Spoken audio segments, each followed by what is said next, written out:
Bonsoir à tous. Merci d'être venus cette année encore aussi nombreux à la 13e édition de la Semaine de la Pop Philosophie.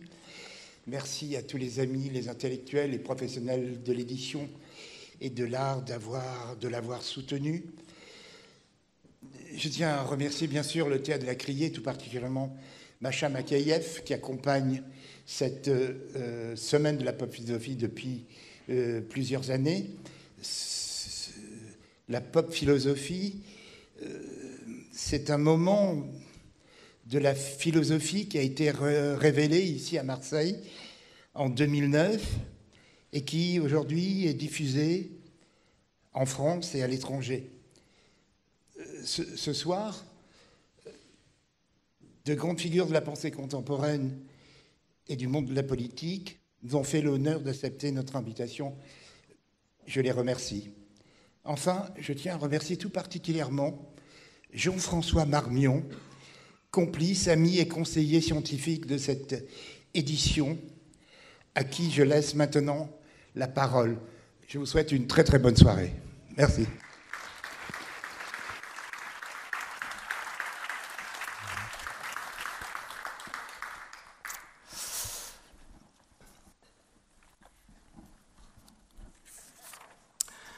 Mesdames, messieurs, amis de la connerie, bonjour. Messieurs, dames, bienvenue dans cette semaine de la pop philosophie, QV 2021 consacrée cette année à la connerie. Alors oui, je sais ce que vous pensez. Vous vous dites, avec un sujet pareil, franchement, une semaine, c'est bien court. Effectivement, à quand l'année de la connerie? Elle le vaut bien. À quand la connerie, grande cause nationale? Après tout, n'est-ce pas déjà parfois le cas? Et si la philosophie a son mot à dire sur la connerie, c'est que les cons sont nombreux, les bougres. D'ailleurs, d'un pur point de vue statistique, il est probable que dans cette salle même, parmi vous, ou sur scène, certaines personnes aient déjà croisé au moins un con dans leur vie. J'ai parfois vent d'hypothèses plus pessimistes.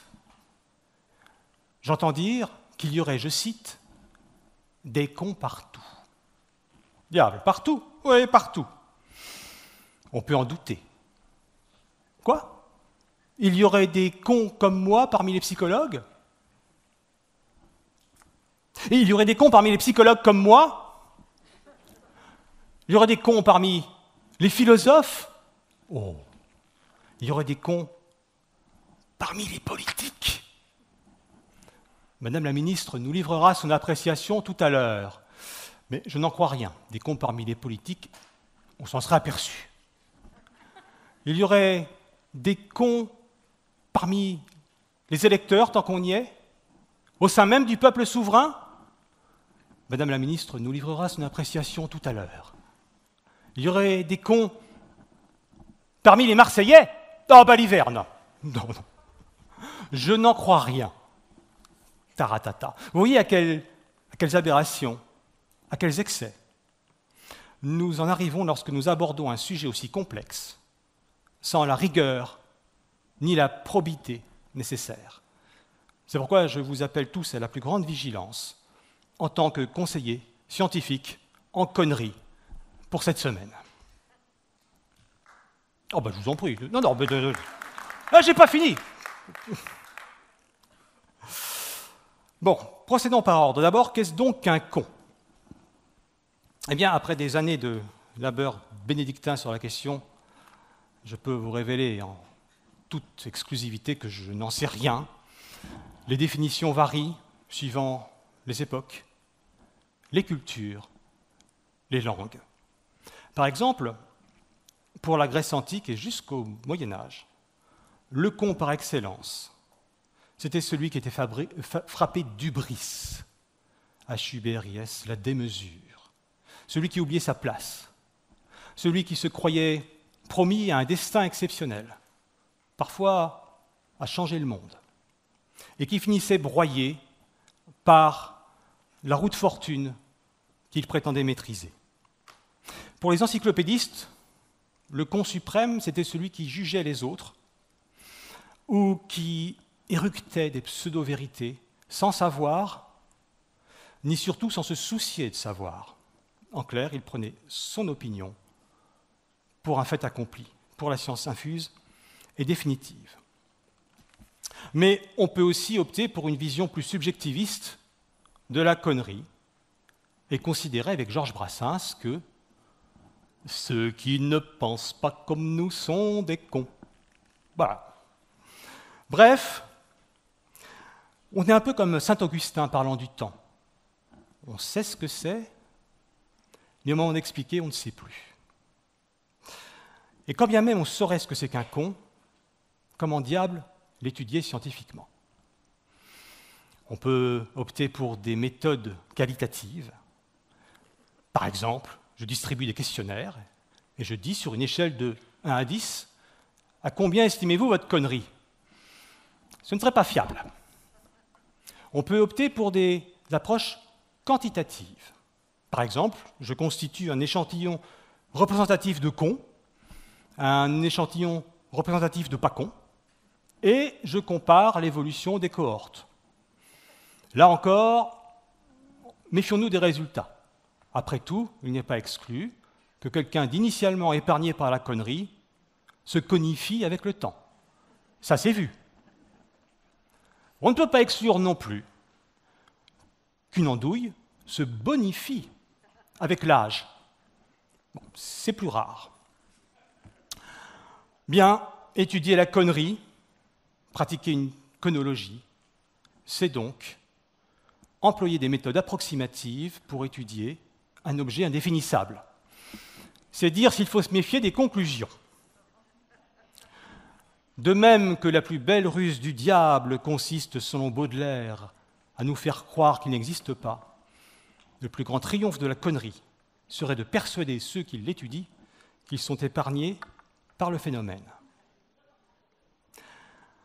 La conologie est un prétexte à s'interroger sur les autres, sur soi-même, sur le monde. Ça n'est en aucun cas une machine à produire des réponses.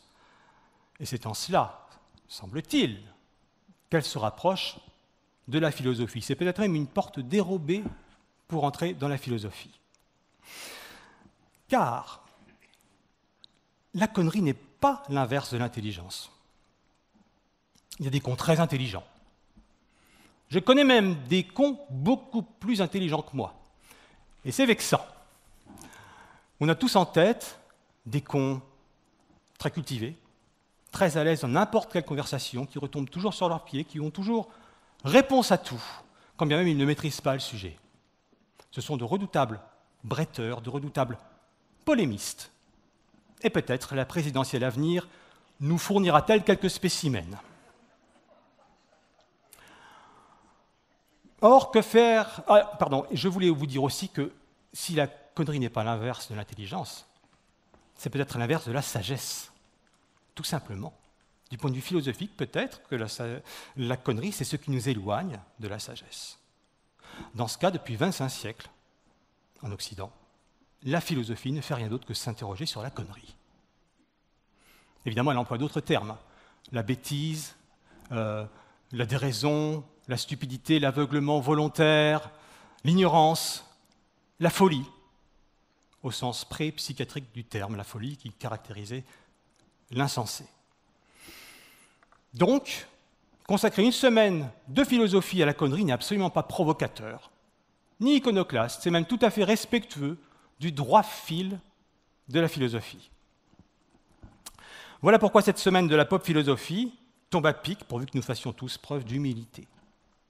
Je nous souhaite des réflexions fructueuses, fécondes, pour nous permettre de supporter ceux qu'à tort ou à raison nous considérons subjectivement comme cons, mais aussi pour nous permettre de repérer et peut-être dompter la part de conneries qui sommeille fatalement en nous tous, et qui s'apparente à un cauchemar lorsqu'elle s'éveille.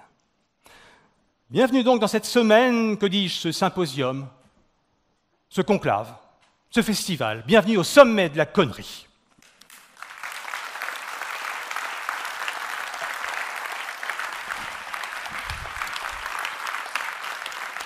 Et je vous demande d'accueillir chaleureusement nos 3 héros de ce soir. Entrez ici, Najat Vallaud-Belkacem, Jean-Vincent Olindre et Patrick Lemoine.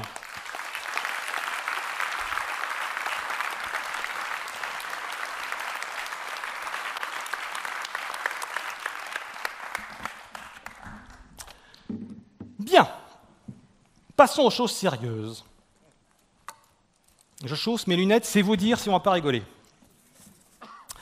Alors, bonsoir à tous les 3. Merci d'avoir accepté notre invitation. Un merci tout particulièrement, sans flagornerie aucune, à Najat Vallaud-Belkacem. Pourquoi ? Parce qu'il n'était pas évident qu'on ait une personnalité politique ce soir.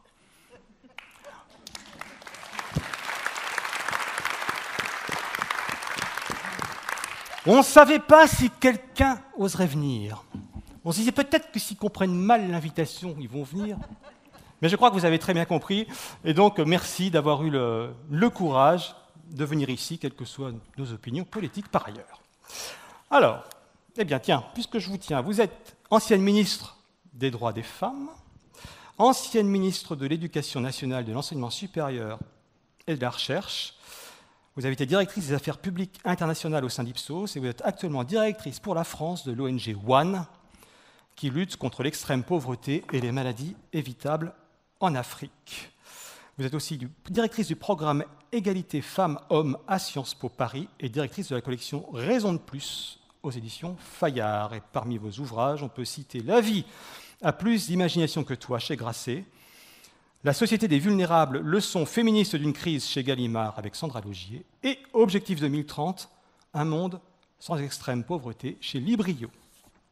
Patrick Lemoine, vous êtes psychiatre, docteur en neurosciences, ancien praticien hospitalier et directeur d'enseignement clinique à l'Université Claude Bernard de Lyon, professeur associé à Pékin, mais ne rougissez pas, directeur médical international de la division psychiatrique du groupe de clinique Orpea Clinéa, et parmi les dizaines d'ouvrages que vous avez écrits, on peut citer chez Odile Jacob, dernièrement Docteur, j'ai mal à mon sommeil, La folle histoire des idées folles en psychiatrie, que vous avez dirigé avec notre Boris Cyrulnik national, et La santé psychique de ceux qui ont fait le monde. Je crois qu'on va s'y attarder.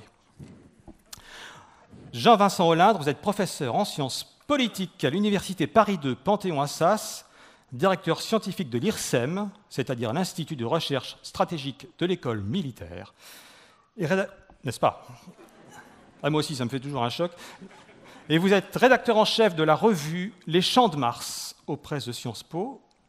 Vous avez publié La ruse et la force, une autre histoire de la stratégie chez Perrin et chez Sciences Humaines.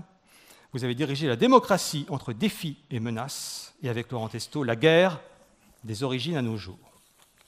Alors, complètement au hasard, j'aimerais poser la première question à Najat Vallaud-Belkacem, par exemple. Quand notre ami Jacques Serrano vous a proposé de participer à une soirée sur la connerie en politique, spontanément, est-ce que, j'ose pas dire des gens, mais en tout cas des situations, vous sont venues à l'esprit? La connerie par excellence, pour vous, c'est quoi en politique ? Alors, je ne sais pas si c'est la force de conviction de Jacques Serrano ou si c'était juste mon instinct, comme j'ai accepté très rapidement l'invitation parce que ma curiosité était totalement piquée. Je pense que ce dans quoi ça m'a replongé précisément, c'est les innombrables fois où j'ai accepté trop rapidement des invitations. Ah ! Une fois de plus, comme quoi vous n'apprenez pas. Non, mais en même temps, je vais vous dire ce qui est intéressant, c'est que est-ce que c'était une connerie ? Là, je suis là devant vous ce soir et honnêtement, je suis très contente d'être là. Ça a l'air absolument passionnant. Donc du coup, quelque chose qui pouvait passer pour une connerie n'en était peut-être pas tant que ça une. Et à contrario, moi je voudrais insister là-dessus, combien de décisions on a pu prendre dans les responsabilités politiques comme ailleurs, qui se voulaient des décisions mûrement réfléchies, intelligentes, judicieuses, et qui se sont avérées des conneries après coup. Donc en fait, pour vous répondre, Je sais que la connerie en tant que telle est un sujet hyper intéressant de philosophie, de débat, et on va l'écouter ce soir. Je ne suis pas sûre, en revanche, que ce soit une catégorie pertinente pour juger de ces décisions politiques. Parce que je pense qu'en fait, on ne sait pas. On ne sait pas. Moi, si je prends par exemple dans mon parcours politique, il y a des décisions que j'ai prises à certains moments dont aujourd'hui encore, on ne saurait pas dire si c'était une connerie ou pas. Par exemple, au tout début, quand j'ai décidé d'aller me présenter à une élection, c'était pas forcément une volonté réfléchie de ma part. On était en 2004, il y a fort longtemps, on était en région Rhône-Alpes, j'étais toute jeune à l'époque, et celui qui allait être candidat pour les élections régionales, Jean-Jacques Kéran, me dit « mais viens te présenter ». Moi, je m'en sentais pas particulièrement ni la légitimité, ni la force à ce moment-là. Et puis, il me rassure en me disant « mais t'inquiète pas, tu seras tellement bas sur la liste que tu n'as aucune chance d'être élu ». Mais c'est juste pour soutenir, en l'occurrence, la force socialiste qui était la sienne et à laquelle j'adhérais. Et donc, j'y vais sur un argument. En fait, on pourrait juger que cette décision est conne puisqu'on y va sur un argument qui est démenti par les faits, puisque en fait, il a tellement bien gagné cette année-là, en 2004, que même moi, j'ai été élue. J'étais la dernière de la liste à être élue, mais j'ai été élue. Et puis finalement, cette décision qui pouvait passer pour conne, 15 ans plus tard, quand on la relit, quand on se rend compte de ce que ça a pu produire, je vous laisse juger, est-ce que c'était une connerie ou pas? Peut-être que certains diront oui. Mais voilà. Et je pourrais trouver des a contrario, évidemment, dans mon raisonnement. Donc je pense que c'est très difficile de définir une décision politique par la connerie ou pas. Jean-Vincent Olindre, dans l'excellent Psychologie de la connerie en politique, que je ne saurais trop vous recommander, sincèrement. Je ne dis pas ça parce que je l'ai dirigé. Jean-Vincent Olindre, vous avez distingué 3 types de conneries en politique. Quels sont-ils? Alors, c'est évidemment très très difficile, comme ça vient d'être dit, mais je me suis quand même essayé à la typologie. D'abord, la connerie, c'est l'erreur. C'est-à-dire, j'ai fait une connerie. Par exemple, notre président actuel, lorsqu'il a pris la mesure de mettre la limitation de vitesse à 80 km/h, il y a une indiscrétion quelques semaines plus tard en disant « en fait, j'ai fait une connerie ». Il a dit « j'ai fait une connerie ». Donc c'est le sentiment, à tort ou à raison, que la décision qu'il a prise, en effet, était une erreur. Mais pour d'autres, c'est une bonne décision. Donc évidemment, c'est très relatif. Ensuite, il y a le manque de profondeur, le manque de vision. En gros, le con en politique, c'est-à-dire celui qui n'a pas de programme, qui n'a pas de vision et qu'on va assimiler à un con. Alors je vais me risquer, je donne des exemples dans le texte, donc je vais me risquer à vous les donner. Mais par exemple, les surnoms qu'on peut affubler les politiques, par exemple, le chef actuel du parti Les Républicains, qui a été surnommé Rantanplan. Rantanplan, vous le savez, c'est le chien dans Lucky Luke, qui n'est pas spécialement intelligent. Mais qui, par ailleurs, est plutôt affectueux, sympathique. C'est déjà ça. Voilà. Bon, il y a d'autres exemples comme ça qui pourraient nous venir à l'esprit. Et puis, la troisième figure, c'est pas tant le con que le connard. C'est-à-dire celui qui, en politique, serait sans foi ni loi, qui considérait qu'il n'y a pas de règles, il n'y a pas de morale, il n'y a pas d'éthique, et qui se comporterait en s'essuyant les pieds sur les autres. Alors là, évidemment, je donne l'exemple, mais encore une fois, c'est toujours un peu compliqué. De l'homme sans foi ni loi, celui qu'on surnommait le Florentin, c'est François Mitterrand. François Mitterrand qui a quand même abandonné un certain nombre de ses amis, qui a pris des décisions politiques qui peuvent apparaître comme des décisions extrêmement difficiles. Et si on l'appelait le Florentin, c'est en référence à Machiavel, qui défend la ruse en politique et qui considère qu'il y a un certain nombre de décisions dures qui peuvent être prises. Donc voilà. Mais en même temps, ce qui est intéressant avec l'exemple de Mitterrand, c'est que ce qui peut être considéré comme quelque chose de péjoratif, quand si on dit que Mitterrand est un connard, c'est très péjoratif. En réalité, ça peut devenir une ressource. C'est-à-dire que la connerie en politique peut être une ressource. Par exemple, l'erreur dont j'ai parlé. Quand Jacques Chirac décide de dissoudre l'Assemblée nationale en 1997, c'est une sacrée connerie. Il perd le pouvoir, mais finalement, est-ce qu'il aurait été réélu en 2002 s'il n'avait pas dissous l'Assemblée nationale? C'est pas sûr. Donc ce qui était une connerie est devenu une ressource parce qu'il a laissé Lionel Jospin aller au front, s'user, dire d'ailleurs un certain nombre de conneries pendant la campagne de 2002, notamment que Chirac était trop vieux ou qu'on ne pouvait pas lutter contre le chômage, et finalement il a été réélu. De la même façon, paraître pour un con, comme c'était parfois le cas de Chirac, qui paraissait parfois moins intelligent qu'il ne l'était. Vous savez sans doute que Chirac était un grand spécialiste de civilisation extra-occidentale, qu'il avait dans sa mallette des documents, mais il le cachait. Il cachait, entre guillemets, qu'il était intelligent, ou il cachait qu'il était cultivé, parce qu'il voulait apparaître comme étant proche du peuple, un peu le type avec qui on tape sur l'épaule, qui est un peu con, mais qui est sympa. On s'identifie beaucoup plus au con qu'au type arrogant. Par exemple, Alain Juppé. Quand Jacques Chirac dit d'Alain Juppé qu'il est le meilleur d'entre nous, est-ce qu'il lui rend service? Non. Parce que le type intelligent en politique, c'est pas celui pour qui on va voter nécessairement. Et Chirac est le bon exemple de ça. Et d'ailleurs, ça a permis de faire disparaître, en quelque sorte, le visage du facho Chirac, qui était apparu dans les années 70 et même dans les années 90, lorsqu'il avait parlé du bruit et de l'odeur à propos de l'immigration. Et donc, c'est vrai que ce côté sympa-con lui avait fait disparaître cette image. Et puis la dernière image, c'est celle du connard. On a un très bon exemple dans la période récente de connard comme une ressource incroyable en politique, c'est Donald Trump. Donald Trump, c'est vraiment le connard intégral. C'est-à-dire, c'est celui qui réunit toutes les qualités du con. On verra s'il dément. C'est-à-dire, il a fait un certain nombre d'erreurs monumentales. C'est un con, c'est-à-dire qu'il s'enorgueillit d'aller à McDonald's, de ne pas lire d'ouvrages et d'être vraiment le con intégral. Et en plus, c'est un connard, c'est-à-dire c'est quelqu'un qui se comporte mal avec les autres, qui est misogyne, qui est homophobe, etc. Sauf que c'est devenu pour lui une ressource politique, un positionnement anti-élite qui a permis en quelque sorte de le rendre sympathique auprès de son électorat et de son socle électoral, qui est d'ailleurs resté très stable pendant tout son mandat. Et d'ailleurs, ces gens-là ont revoté pour lui lorsqu'il s'est représenté. Donc ça prouve que le fait qu'il soit comporté comme un connard pendant 4 ans n'a pas eu tant d'incidence que ça sur son socle électoral. Donc on voit bien qu'en réalité, ces histoires de conneries sont très complexes, parce qu'il y a la connerie qui est en quelque sorte subie, et il y a la connerie qu'on utilise. Et tout est une ressource en politique en réalité, y compris la connerie.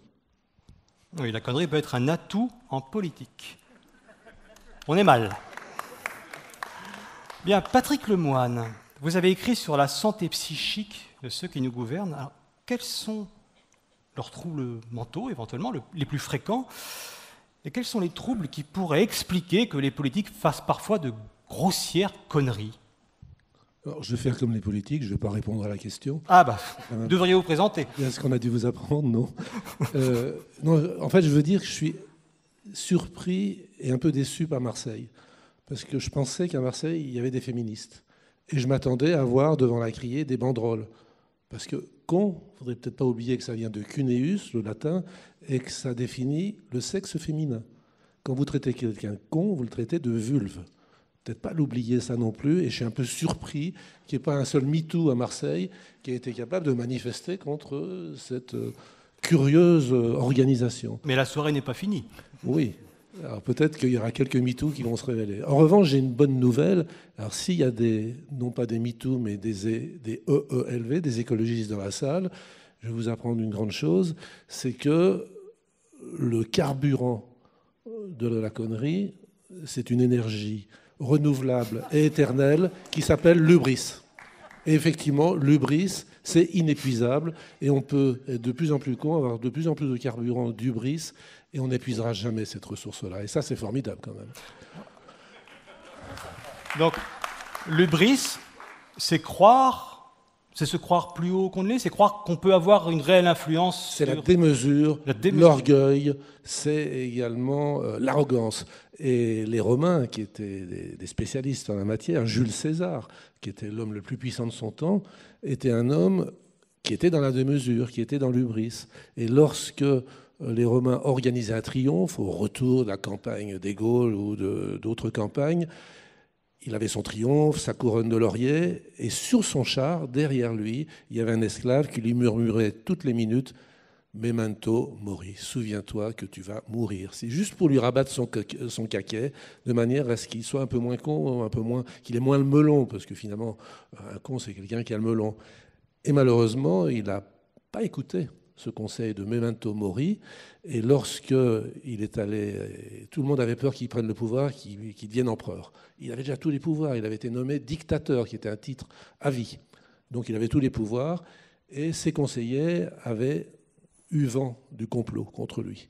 Il savait tout, il savait le nom des conjurés, ils l'ont remis à mémoire, il a refusé de le lire, il y est allé parce qu'il était tellement puissant, il était le maître. Il n'imaginait pas une seconde qu'on pût lui faire du mal. Et il est tombé à cause de sa connerie.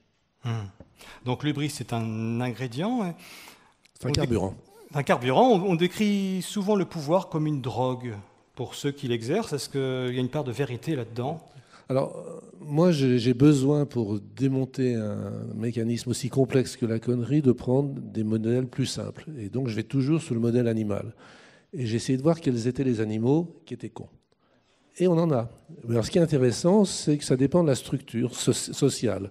C'est-à-dire, un animal solitaire, comme par exemple l'orang-outan, il n'est pas con.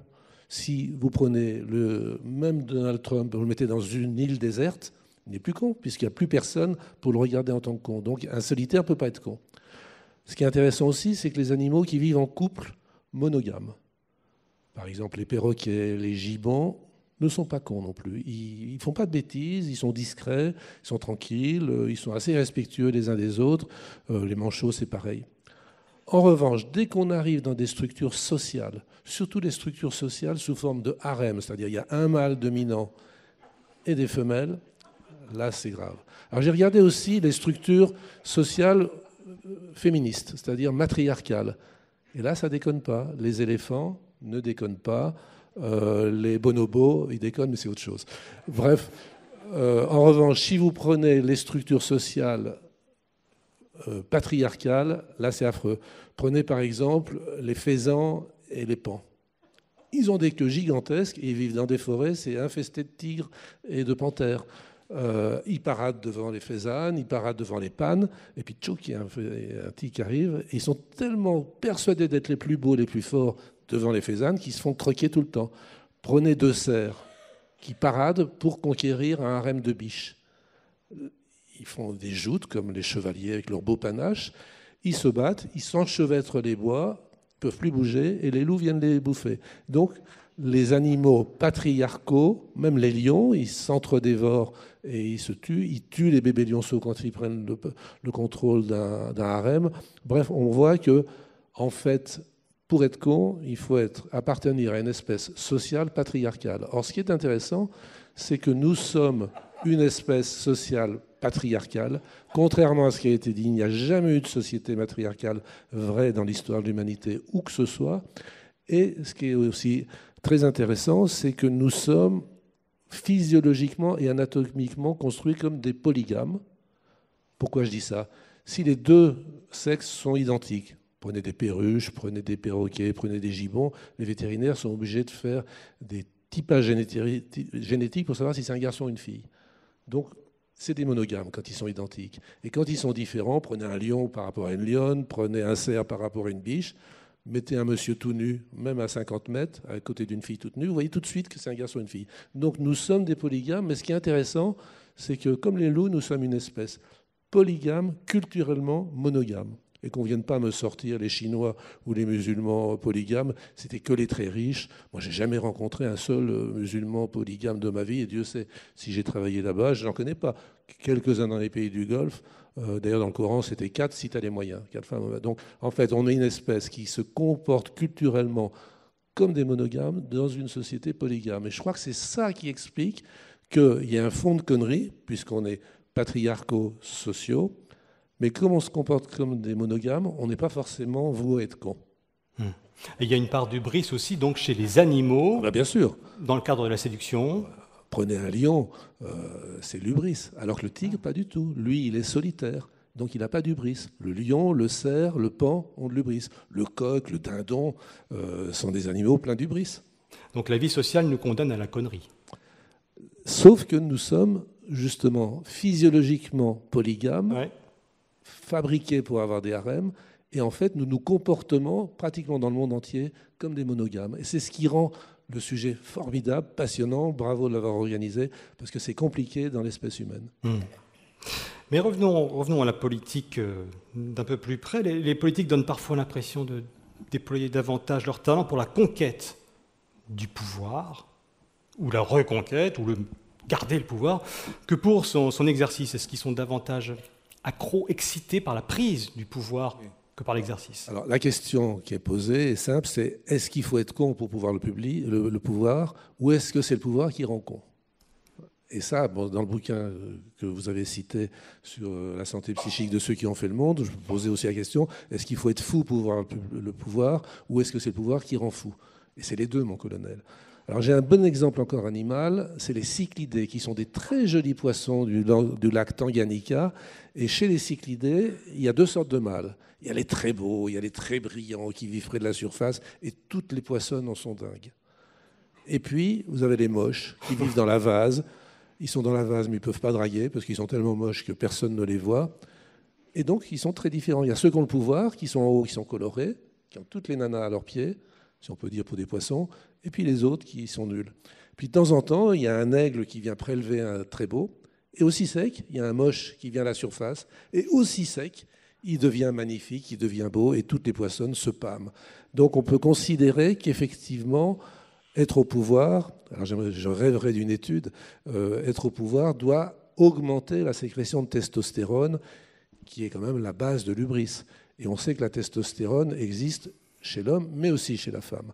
Et on pense aussi que les femmes au pouvoir ont, je vais peut-être m'éloigner un peu plus de testostérone que les hommes au pouvoir. Mais ce qui explique peut-être aussi, bon, il y a effectivement le côté patriarcal de l'humain qui a beaucoup de mal à imaginer que les femmes soient au pouvoir, mais il y a aussi le fait que pour pouvoir vouloir le pouvoir, il faut beaucoup de testostérone, et que comme les femmes en ont quand même moins à la base, forcément, elles sont peut-être moins souvent au pouvoir. Mais ce qui est intéressant aussi, c'est ce qu'on appelle le sexus politicus, parce qu'on sait que plein de chefs d'État sont des dragueurs invétérés, et même, on en parlait tout à l'heure, certaines impératrices comme la Grande Catherine étaient une érotomane absolument incroyable. Je pense qu'il faut à la base avoir beaucoup de testostérone pour vouloir être au pouvoir, mais qu'en plus, une fois qu'on est au pouvoir, comme les cyclidés, on a un afflux de testostérone. Bref, il faut être con pour pouvoir le pouvoir, mais ça rend encore plus con. Bien, alors là, je suis obligé de passer la parole à Najat Vallaud-Belkacem. Alors, vous-même... Je connais moins le monde animal, je vais avoir du mal avec les analogies, mais allez-y. Lorsque... Enfin, vous connaissez très bien l'exercice et les coulisses du pouvoir, est-ce que l'hubris, cette espèce d'ivresse de la conquête du pouvoir, est-ce que c'est quelque chose que vous avez réellement observé, ou est-ce que c'est plutôt un mythe? Et est-ce qu'on l'observe aussi bien chez les femmes que chez les hommes? Alors oui, l'hubris, d'ailleurs, je crois que c'est vous qui disiez ça tout à l'heure en introduction, mais c'est sans doute le déterminant le plus évident de la connerie, l'hubris. C'est-à-dire cette incapacité à se remettre en question, cette démesure dans le regard qu'on porte sur soi-même. Moi, finalement, et je ne donnerai évidemment pas de nom ce soir, pour ceux qui sont venus ici pour ça, vous allez être déçus, mais si je devais en effet vaguement classer des responsables politiques dont j'ai jugé l'action empreinte de conneries, comme vous dites, mais pas de temps en temps, mais de façon systématique, c'est précisément des responsables politiques qui avaient un tel hubris qu'ils étaient incapables de prendre de temps en temps du recul, du surplomb sur eux-mêmes, et même avec le temps d'admettre, par exemple, des erreurs qu'ils auraient pu commettre. Donc l'hubris est très présent en politique. En même temps, enfin, comme vous venez de le dire, c'est présent là à l'origine, et ça explique aussi que vous cherchiez à conquérir le pouvoir, mais ça se renforce naturellement dans tous les attributs du pouvoir et dans tout l'apparat qui entoure le pouvoir, indéniablement. Je veux dire, vous accédez aussi à des cadres, à des attributs, à des privilèges qui n'ont absolument rien à voir avec l'ordinaire et qui peuvent vous faire tourner la tête. Je pense que c'est aussi cela qui explique qu'on trouve tellement de responsables politiques qui se représentent ad vitam aeternam à des élections, là où on pourrait s'attendre à ce qu'au bout d'un moment, ils passent leur tour. Et là, je voudrais quand même faire le constat qu'en effet, on constate un comportement différencié entre les femmes et les hommes. Je veux dire, très souvent, une femme qui perd les élections raccrochent les gants assez spontanément, assez naturellement, ce qui n'est pas le cas des hommes. Donc, bon, moi j'ai toujours un peu du mal à essentialiser les comportements, mais tout ça vient de la culture, plus que de la nature. Et je pense en effet que les hommes ont été élevés, les garçons ont été élevés dans un esprit compétitif et de rivalité permanente, ce que vous appeliez les pans tout à l'heure, bien plus que les filles. Donc il y a une part de contexte, il y a une part de cérémonial, il y a une part d'institutionnalisation qui fait que l'hubris est renforcé, l'hubris naturel est renforcé, et peut-être qu'on renforce moins l'hubris chez les femmes, qui en ont moins à la base, et peut-être qu'on les traite différemment quand elles sont au pouvoir aussi. Oui, parce que en fait, il y a un sujet qu'on n'a pas encore abordé, je trouve, depuis tout à l'heure, c'est qu'on a défini la connerie comme provenant nécessairement du responsable politique. Mais enfin, à un moment donné, il va falloir parler des conneries qu'on prête aux responsables politiques. On va le faire.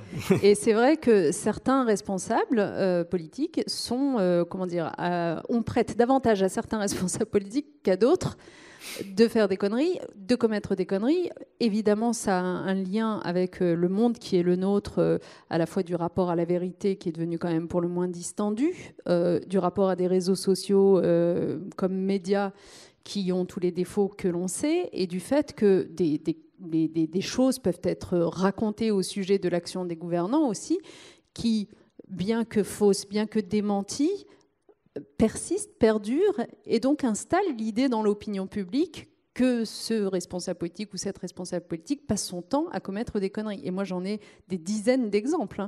Donc, je pense qu'il faut aussi parler de cela et comprendre que le sujet aujourd'hui, c'est dans quelle mesure est-ce qu'on peut avoir une qualité de l'information qui permette aussi de juger véritablement des décisions prises par les politiques.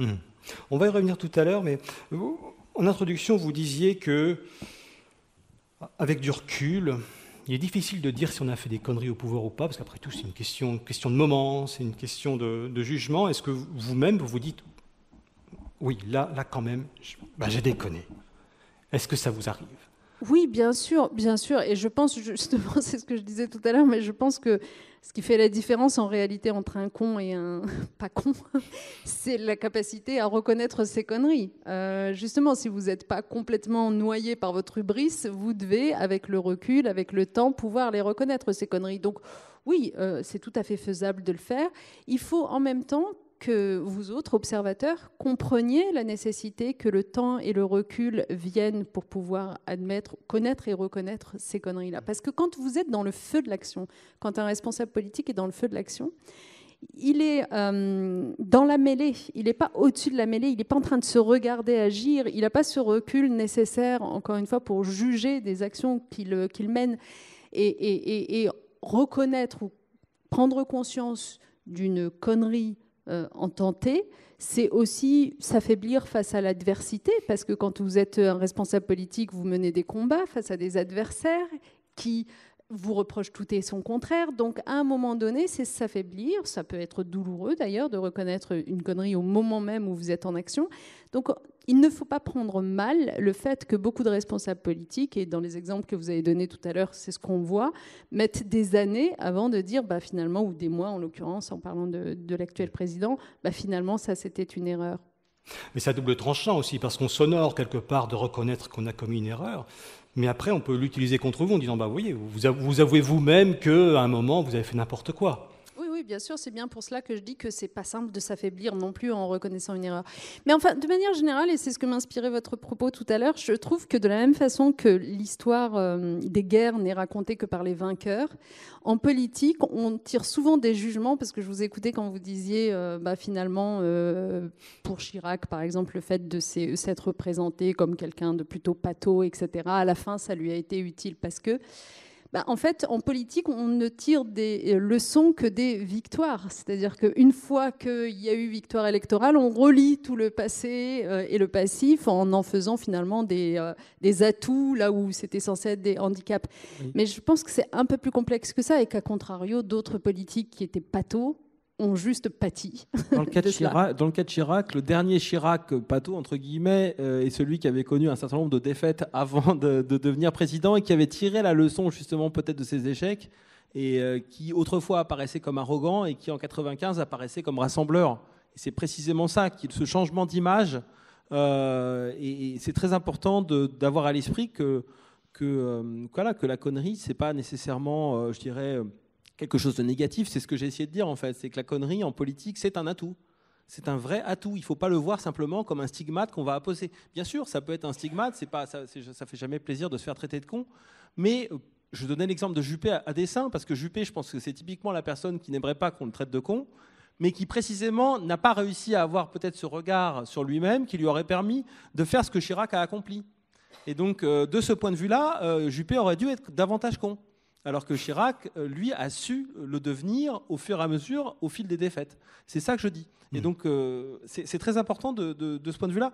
Et sur l'hubris, attention, parce que l'hubris, évidemment, c'est un déterminant de la connerie, ça je suis entièrement d'accord, mais tout ça est très ambivalent, parce que l'hubris, c'est aussi l'élan vital. C'est-à-dire, c'est aussi ce qui va... l'hubris, c'est la démesure par rapport à quelque chose qui est absolument nécessaire dans la vie, et en particulier en politique, qui est l'envie, le désir, l'élan vital. Je parle sous le contrôle d'un psychiatre. Mais, qui fait la moue. Moi, ce que disent les Grecs à propos de l'hubris, c'est que tout ça est très ambivalent. Achille, qui est, disons le symbole et le symptôme même de l'hubris, c'est aussi l'archétype du guerrier valeureux, honorable, avec des qualités humaines et physiques et morales hors du commun. Et c'est précisément lui qui est victime de l'hubris. Donc, bien sûr que l'hubris est notre pire ennemi, et dans le cas d'Achille, c'est particulièrement documenté, mais c'est aussi ce qui lui permet d'être exceptionnel. C'est un piège et un carburant. Voilà. Mais je voudrais juste reprendre, parce que pour les Grecs, quand même, l'hybris, avec un Y, c'est un délit. C'est une façon de violer, de faire du mal, d'assassiner. C'était considéré comme un délit. Et dans l'Iliade, c'est pas tellement Achille, c'est Ajax qui était victime de l'hybris. Achille, il était colérique, il boudait, c'était le mec sévèrement burné, le plus puissant de son temps. Mais Ajax, lui, il a complètement déconné et il était tellement humilié qu'au cours de la nuit, il a massacré un troupeau de moutons en pensant que c'était les ennemis. C'était lui qui était victime de l'hybris et de l'hubris. Donc on voit quand même, et il y a une chose que j'ai beaucoup aimé dans ce que vous avez dit, c'est qu'en fait, on fait tous des conneries. On en fait tous quand on est stressé, quand on est anxieux, quand on est dans le feu de l'action. Mais reconnaître qu'on a fait des conneries, c'est justement s'affirmer comme n'étant pas con. Et là, je suis totalement d'accord avec cette idée-là. On fait tous des conneries, mais on n'est pas forcément tous des connards en permanence. Vaut mieux pas les avouer. Il y a le con sphérique qui est toujours aussi con, quel que soit le point de vue d'où on le regarde. Oui, mais il vaut mieux pas les avouer au pouvoir. Celui qui avoue qu'il a fait une connerie alors qu'il est au pouvoir, il est mort. Il est mort. Alors que, évidemment, quand on écrit ses mémoires, on peut dire ah oui, effectivement, là j'ai fait une connerie, mais parce qu'on a quitté le pouvoir. Ouais. Najat Vallaud-Belkacem, quand on est au pouvoir, est-ce qu'on se trouve parfois entraîné par les circonstances ou par la solidarité gouvernementale à mener ou à soutenir une action qui nous paraît une connerie ? C'est une connerie, oui. Mais je suis dans le même bateau, donc oui. Non, mais oui, en plus, vous vous adressez à quelqu'un qui a été porte-parole de gouvernement, donc... Ah oui, évidemment. Donc il m'est arrivé, évidemment, de ressentir une certaine solitude dans cet exercice très particulier du porte-parole de gouvernement que j'ai exercé quand même pendant 2 ans. Et je me souviens d'ailleurs à l'époque, maintenant que j'y repense, vous savez, il y avait cet exercice à la sortie des conseils des ministres du mercredi, qui était un exercice un peu particulier où vous retrouviez toute la presse, 35 journalistes à qui vous étiez supposé raconter le conseil des ministres. Et puis en fait, ça les intéressait généralement pas beaucoup et ils vous entraînaient toujours sur le commentaire de la dernière actualité et généralement du dernier couac entre membres du gouvernement, etc. Bon. Donc j'ai connu ça pendant 2 ans, tous les mercredis. Et d'ailleurs, j'en ai même tiré une thèse à l'époque, c'était que c'était incroyable, mais les couacs se produisaient systématiquement le mardi soir, juste avant que j'aille me coucher. Donc c'était particulier. Donc pour vous dire, oui, évidemment, et il m'est arrivé bien sûr de devoir prendre à mon compte des choses qui étaient des conneries. Enfin, je veux dire, maintenant, on le sait, s'il fallait en donner que 2 exemples, pour ceux qui s'en souviennent, reparlons de l'affaire Leonarda, reparlons de la déchéance de nationalité. Bon, il y en a sans doute d'autres, bien sûr. Cela dit, maintenant que vous me posez cette question, je voudrais quand même vous dire que la solidarité gouvernementale, ou même la solidarité dans n'importe quel collectif, notamment politique, ça n'est pas par essence ce qui conduit à la connerie. C'est même plutôt le contraire. C'est-à-dire que l'individualisme, le fait de chercher à toujours tirer la couverture vers soi, le petit calcul, tourner vers soi, etc., est bien plus une usine à produire des conneries que ne l'est la solidarité gouvernementale, où grosso modo, vous cherchez quand même à mettre de la raison et de l'intelligence dans votre rapport à ce collectif et puis dans la vie du collectif. Est-ce que vous avez croisé des ministres, des premiers ministres, des présidents, qui se disaient, mais qu'est-ce qui m'a pris de vouloir le pouvoir ? Je me fais traiter de tous les noms, j'ai plus de vie, je suis crevé. En plus, j'ai pas tant de pouvoir que ça. Est-ce qu'il y a des gens qui regrettent finalement le pouvoir ? Est-ce que parfois vous-même, ça vous est arrivé ? Alors moi, non. Vous, non. Non, mais en plus, très sérieusement, je pense que ça doit être rare tout de même parmi les ministres, et encore moins pour les premiers ministres, pour une raison simple, c'est que c'est tellement important comme fonction que, d'une certaine façon, vous intériorisez le caractère un peu exorbitant de droit commun de cette période que vous êtes en train de vivre. Vous l'intériorisez complètement. Moi, j'avais admis intérieurement que, c'était évidemment des années où je verrais moins mes enfants, où j'en baverais. Enfin, je veux dire, voilà. Par contre, ce qui est vrai, c'est que à d'autres niveaux politiques, parmi les parlementaires, parmi les élus locaux, et je pense qu'il y en a un certain nombre dans la salle, oui, je pense qu'en effet, on doit se poser cette question très régulièrement, d'autant que généralement, c'est des mandats qui durent plus longtemps. Vous voyez, ministre, vous l'êtes c'est court quand même. Parlementaire ou élu local, vous pouvez l'être assez longuement. Et que vous vous posiez cette question du sacrifice que ça représente, évidemment, et c'est légitime, et c'est ce qui fait... que moi, j'avoue que j'ai du respect pour les gens qui s'engagent en politique et que je ne supporte pas le discours de dénigrement permanent de la politique. Mais oui, ils ont raison, parce qu'en fait, au sens quasi étymologique du terme, s'engager à ça, c'est-à-dire à cette vie où vous n'avez plus de soirée, plus de week-end, sacerdoce, c'est le combat permanent, etc., ça pourrait être considéré comme une connerie, en fait. C'est pas une décision judicieuse comme ça d'apparence. Bon, après, on sait pourquoi on le fait. Mais c'est normal qu'on se pose des questions et qu'on ait des doutes. Et est-ce qu'on a des doutes sur les électeurs, parfois ? Est-ce qu'on se demande s'ils ne sont pas un peu cons, parce qu'ils ne votent pas forcément avec constance ? Parfois, ils répondent à côté à la question lors d'un référendum et on sait que ça va mal tourner. Est-ce que parfois on se dit, mais désolé, mais pas ceux qui votent pour moi, mais les autres, est-ce qu'ils ne sont pas un peu cons ? Alors, vous mettez le doigt sur un sujet extrêmement intéressant et important, honnêtement, parce que je pense... J'aimerais bien après qu'on entende la salle tout à l'heure là-dessus, mais je pense qu'un certain nombre d'hommes et de femmes politiques ont quelque part cette tentation permanente justement de remettre en question les électeurs. Tentation, à mon avis, à laquelle il ne faut pas succomber, ce serait mon conseil, parce que en fait, je pense que dans une démocratie, il faut continuer contre vents et marées à accorder à l'élection, donc au choix des électeurs, d'une certaine façon, l'onction suprême, la valeur suprême, parce que sinon, à quoi est-ce qu'on l'accorde ? Et donc, il faut se dire, malgré tout, que lorsque des électeurs vous ont renvoyé dans vos cordes, et ça m'est arrivé dans une élection, c'est que c'est vous qui avez déconné. Il ne faut pas commencer à se dire c'est les électeurs qui n'ont pas compris. Une fois qu'on a dit ça, ça ne veut pas dire qu'on doit toujours être d'accord avec ce que les électeurs pensent, etc. Et je pense que quand vous êtes un responsable politique sage, pour reprendre le terme de sagesse qui s'oppose à connerie, justement, vous devez être en capacité, y compris, d'aller parfois contre votre propre électorat, parce que vous êtes certain que la justice se situe plutôt de tel côté et que votre électorat parfois n'est pas d'accord avec vous. Il faut être en capacité de ne pas être d'accord, de l'exposer, de perdre. Même de perdre parfois. Mais par contre, prendre les électeurs pour des cons et considérer qu'ils sont cons de ne jamais vous avoir compris ou de n'avoir pas voté pour vous, non, je pense que ça il ne faut jamais s'y résoudre. Jean-Vincent Olindre, le modèle de la démocratie, c'est que le citoyen pèse rationnellement le pour et le contre, et puis il fait son choix, et son intérêt particulier rejoint l'intérêt général. Or, le vote est beaucoup plus irrationnel que ça. Est-ce que ça veut dire que la démocratie serait pensée pour un citoyen qui n'existe pas. Je ne sais pas si le vote est irrationnel. Ce n'est pas parce que l'électeur est autre chose qu'un stratège que c'est nécessairement irrationnel. Il y a une part d'affectif dans le vote qui ne relève pas d'une raison instrumentale. Je vote pour tel parti parce qu'il représente mes intérêts. Ça, c'est le vote instrumental. Je vais voter pour tel candidat parce que son discours me parle et parce que son discours me touche.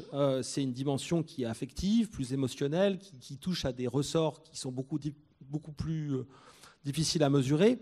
Ce n'est pas pour autant que c'est irrationnel. Donc on sait très bien que pour analyser le vote, d'ailleurs, on a des méthodes qui sont à la fois qualitatives et quantitatives. Des méthodes quantitatives pour essayer de mesurer les grandes tendances et des méthodes qualitatives pour comprendre ce qu'il y a dans la tête de l'électeur. Et là, en général, les enquêtes qualitatives montrent que c'est très très complexe et que l'électeur stratège n'est pas si stratège que ça en réalité. C'est d'ailleurs comme ça qu'on peut expliquer les dynamiques électorales. C'est-à-dire que si l'électeur était uniquement stratège, il n'y aurait pas de dynamique de campagne, ce serait beaucoup plus normé en quelque sorte. Et pour revenir quand même à ce que disait à l'instant Najat Vallaud-Belkacem, moi ça me faisait penser au sketch des Inconnus sur les politiques, je ne sais pas si vous vous en souvenez, qui disait il ne faut jamais prendre les gens pour des cons, sans oublier qu'ils le sont. C'était les communicants c'était des communicants en politique qui conseillaient un candidat fictif qui s'appelait Jacques Beauregard, qui avait les yeux qui partaient dans le mauvais sens et qui représentait un parti qui s'appelait la droite. Et c'est vrai que voilà, bon, j'entends bien évidemment le discours politique, évidemment. Enfin, là, pour le coup, c'est très machiavélien. Ce serait vraiment se tirer une balle dans le pied que de dire que l'électeur est un con, évidemment. Mais en même temps, il faut bien avoir à l'esprit que dans la relation entre représentants et représentés, en particulier dans des sociétés démocratiques marquées par la défiance, par une crise de l'information, une crise des médias et des médiations en général, la tendance naturelle de la démocratie qui est que les électeurs vont prendre les politiques pour des cons ou des connards et qu'inversement, les représentants vont aussi avoir cette tendance, c'est quelque chose qui existe, qui est consubstantiel à la démocratie, qui est même, à vrai dire, assez sain. Voilà, c'est-à-dire que je pense qu'il faut aussi cette adversité, ce conflit, parce que c'est ce qui va nourrir aussi le conflit démocratique. La difficulté, c'est lorsque ça prend trop de place et lorsque finalement la vérité et la confiance élémentaire qui doit demeurer quand même entre représentants et représentés est remise en cause. Et là, on tombe dans un type de connerie qui met en danger la démocratie. Voilà. Et donc de ce point de vue-là, j'ajouterai une deuxième typologie, c'est-à-dire la connerie nécessaire, la connerie qui apporte quelque chose en démocratie, et y compris dans cette espèce d'adversité, de relation complexe entre les politiques et ceux qui sont gouvernés, et la connerie qui va mettre en danger et qui va faire mourir la démocratie. Et là, effectivement, vous avez parfaitement raison de souligner que les réseaux sociaux, les chaînes d'information en continu, etc., vont mettre l'accent sur des conneries qui sont extrêmement dangereuses. Voilà. Et je pense qu'effectivement, pour être constructif, il faut réfléchir à la manière dont on peut tempérer ou éviter les conneries les plus dangereuses. Et justement, est-ce que les réseaux sociaux, les médias classiques ou plus récents d'information continue, est-ce qu'ils participent à la dénonciation de la connerie en politique ou parfois à sa création?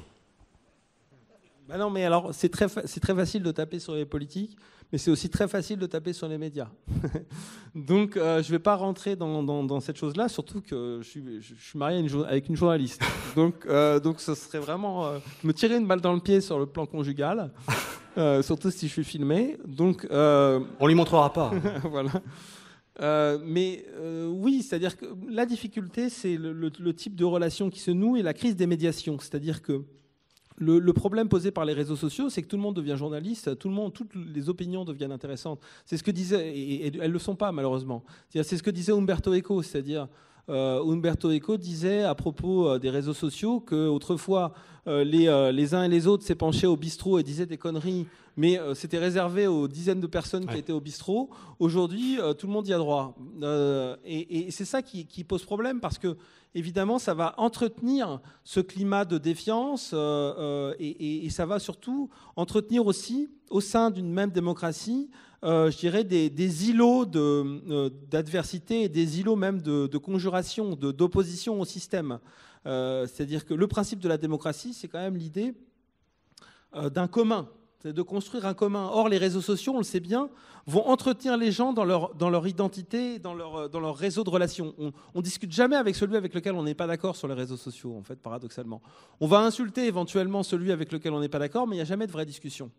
Parce qu'on va être entretenu dans ses convictions. Et ça, c'est un vrai problème aujourd'hui de la démocratie, c'est la crise des médiations.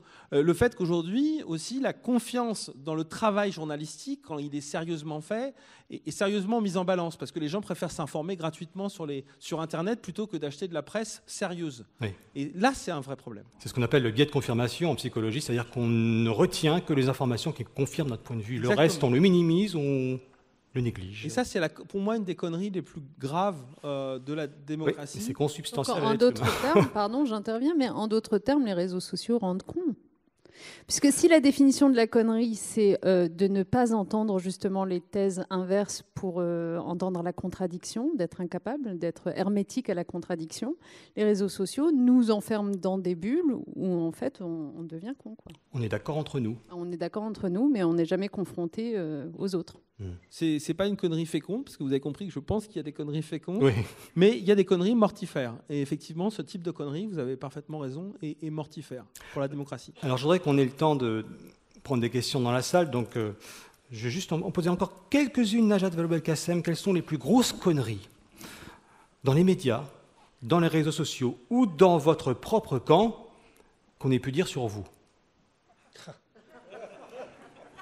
Oh là, mais moi, on en a dit beaucoup sur moi. Il nous faudrait, je pense, toute la semaine de pop philosophie pour... on va vous réinviter tous les soirs. Non, mais je sais pas. Moi, j'ai exercé des responsabilités politiques au moment, me semble-t-il, où commençaient à apparaître véritablement les fake news. D'ailleurs, vous vous souvenez peut-être que comme ministre de l'Éducation nationale, j'avais pris un peu ce sujet à bras-le-corps parce qu'à un moment donné, il fallait une énorme éducation aux médias et à l'information pour faire en sorte qu'on ne tombe pas dans le panneau de tous les pièges possibles tendus sur la toile. Donc, alors moi, du coup, j'en ai été victime très directement. Mon Dieu, je ne sais pas. Bon, d'abord, je ne suis pas censée m'appeler Najat Vallaud-Belkacem, mais Claudine Dupont. Vous vous souvenez de cette fake news-là? J'ai divorcé. C'est pas le cas. Mes enfants sont même dans une école privée, ce n'est pas le cas, mais par exemple, ça, et c'est pas grave, je veux dire qu'on mette ses enfants dans le privé, ça arrive, mais je veux dire, cette fake news-là, cette connerie-là, revient mais à travers les années, et des douzaines de fois, elle est revenue dans les débats. Non. Ma sexualité, donc, ce qu'on peut dire de plus tout a été sur passé. vous, c'est pas sur le niveau politique du tout. En fait, pour répondre à votre question, là où d'ailleurs ce sont bien des conneries, c'est que en fait, généralement, ça tient quasiment jamais à ce que je fais, mais à ce que je suis supposée être. En fait, sont des conneries, toutes les choses qui m'ont été, accolées parce que je suis celle que je suis, une femme, une jeune femme issue de l'immigration, de culture musulmane, et j'en oublie sans doute, mais je veux dire tout ce qui va avec, par exemple. Là, ça y est, ça me revient. Mais rappelez-vous de tous les procès qu'on m'a fait quand on prétendait que je voulais imposer l'enseignement obligatoire de l'arabe à l'école. C'était une connerie. Mais le truc est quand même resté très très longtemps dans l'inconscient collectif d'un certain nombre de gens qui ont toujours été persuadés que c'était vrai. C'était évidemment faux. Rappelez-vous cette autre connerie, encore plus ahurissante d'une certaine façon, compte tenu de ceux qui ont proféré tout cela, qui consistait à dire que j'avais introduit une réforme de l'orthographe dans laquelle je remplaçais l'orthographe du mot oignon pour que désormais il s'écrive O-N-I-O-N. Et je me souviens avoir même eu droit dans la presse à une tribune assassine de la secrétaire perpétuelle de l'Académie française, Hélène Carrère d'Ancos, qui, grosso modo, m'assassinait et puis qui terminait son propos en disant, grosso modo, cette réforme est donc une connerie commise par une conne. Elle ne l'écrivait pas comme ça, mais ça voulait dire ça. Oubliant, Madame Carrère d'Ancos, tout de même, qu'en fait, la réforme dont il était question, c'était une réforme de l'Académie française et qui datait de 1990. Je veux dire à quel point les fake news, etc., arrivaient vraiment à s'immiscer partout jusqu'à ébranler même des gens qu'on ne prend pas pour des cons. Bon, donc des conneries qu'on vous prête, des conneries qu'on dit sur vous, mon Dieu, mais il y en a tellement, et c'est pour ça que j'ai insisté tout à l'heure sur le fait de dire attention, on ne peut pas juger d'un homme politique aux conneries qu'on a entendues qu'il a fait. Je veux dire, il faut quand même prendre un peu de gants avec tout ça. Et si vous revenez sur votre carrière, et si vous vous souvenez de vos débuts en politique, justement, qu'est-ce que vous pensez de la génération d'aujourd'hui avec le slogan « OK Boomer », qui considère en gros que la génération précédente est accusée de tous les maux, hein, y compris sur le plan climatique, de toutes les impuissances. En clair, au revoir les vieux cons, place aux jeunes. Est-ce que vous étiez un peu comme ça ? Je pense qu'il y a quelque chose quasiment du passage obligé que de considérer que ces aînés sont des vieux cons et que d'ailleurs c'est ce qui sans doute aux yeux des aînés fait de vous des jeunes cons. Et je le vis aujourd'hui avec mes enfants qui doivent me considérer vraiment naze, comme pas possible sur tous les sujets, l'écologie et tout ça, même le féminisme, c'est vous dire, parce qu'eux se considèrent plus avancés que moi. Ils ont 12 ans, hein, j'ai la vie dure, l'adolescence. Mais donc, en fait, c'est assez normal. Mais moi, en fait, quand je réfléchis bien, je vous dirais que généralement, je suis plus indulgente avec les jeunes cons qu'avec les vieux cons. Et ce que j'entends, moi, par vieux cons, c'est pas les gens ignorants, c'est les gens qui font commerce de la connerie. Et en fait, aujourd'hui, quand même, dans les médias, vous en voyez beaucoup, entre les médias, la politique, des vieux cons qui font commerce de la connerie. Donc, ceux-là, moi, je leur en veux vraiment beaucoup. C'est-à-dire, si vous voulez, c'est l'intention qui compte. C'est pas l'ignorance, c'est l'intention. C'est l'intention de tromper l'opinion publique parce qu'on raconte, avec des choses qu'on sait fausses. Voilà. Donc ça, pour moi, c'est de la connerie inexcusable. Et quand elle est en plus le fait de gens qui ont un âge auquel on pourrait s'attendre à ce qu'ils soient devenus sages, eh ben c'est particulièrement inacceptable et intolérable. Vous voulez des noms ? Oui. Oh, je pense que vous les aurez reconnus. Ah, non, trop tard, non. Bon. Dernière question, Patrick Lemoine. Est-ce qu'avec un peu de chance, les femmes nous sauveront de la connerie en politique ? Ah ben, c'est incroyable, il lit dans mes pensées, ce mec. Je suis psychologue. Non, ce que je pense, c'est d'abord que je ne pense pas qu'un homme politique aurait accepté de venir, et que seule une femme politique pouvait l'accepter, parce que je pense que, et vous l'avez dit tout à l'heure, pas exactement comme ça, mais les femmes sont meilleures perdantes. Et quand elles perdent, elles se reconvertissent beaucoup mieux. Et j'ai des exemples de femmes qui n'ont pas été réélues, qui sont plus ministres, à droite comme à gauche, qui se sont parfaitement bien reconverties, qui sont même parfois parties à l'étranger, qui ont fondé des ONG, etc. Et je pense aussi que c'est plus compliqué pour les femmes. Peut-être, est-ce que vous pensez que les femmes ont le cuir moins épais que les hommes ? Parce que ce que vous avez dit, qu'on a dit sur vous, ça ne devait pas être facile quand même à vivre tous les jours. On a l'impression que vous avez survécu, mais on a l'impression aussi d'avoir des hommes politiques qui sont des cuirassés, qui sont comme des hippopotames, qui sont impossibles à transpercer. Est-ce que je peux juste répondre à cette question ? Bien sûr.